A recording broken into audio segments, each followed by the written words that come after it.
Saudara, memperingati Hari Jadi Marga Simarmata yang ke-50 atau Pesta Emas, komunitas Simarmata DKI Jakarta dan sekitarnya menggelar acara puncak. Iya, pada acara puncak ini para pendiri Marga Simarmata diberikan penghargaan dan dilanjutkan dengan monortor adat Batak.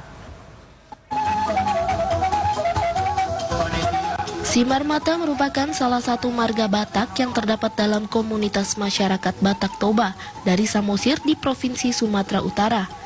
Simarmata lahir pada Januari 1969 di Pulau Samosir.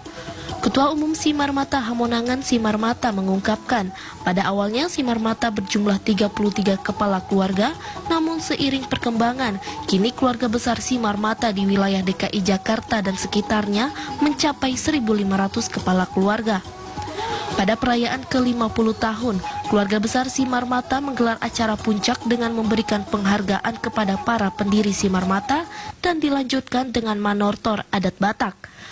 Ketua Panitia Acara, Hoden Simarmata mengungkapkan, perayaan pesta budaya untuk merayakan Hari Jadi ke-50 ini juga sebagai silaturahmi dan sosialisasi dengan semua anggota dan keluarga Simarmata yang ada di wilayah DKI Jakarta dan sekitarnya. Puncak acara diperhitungkan ini sekitar 4.000-an. Jadi kami melihat begitu antusias.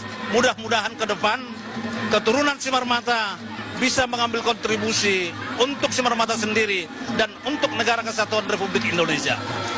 Kita buat acara penghargaan kepada pendiri-pendiri Simarmata, ya. Kemudian termasuk pengurus-pengurus Simarmata, termasuk ke panitia-panitia yang sudah capek seperti itu. Kemudian sekarang kita bersatu merayakannya, saling menghormati di antara sesama keturunan Simarmata seperti itu. Marga Simarmata merupakan marga yang menjunjung kekeluargaan.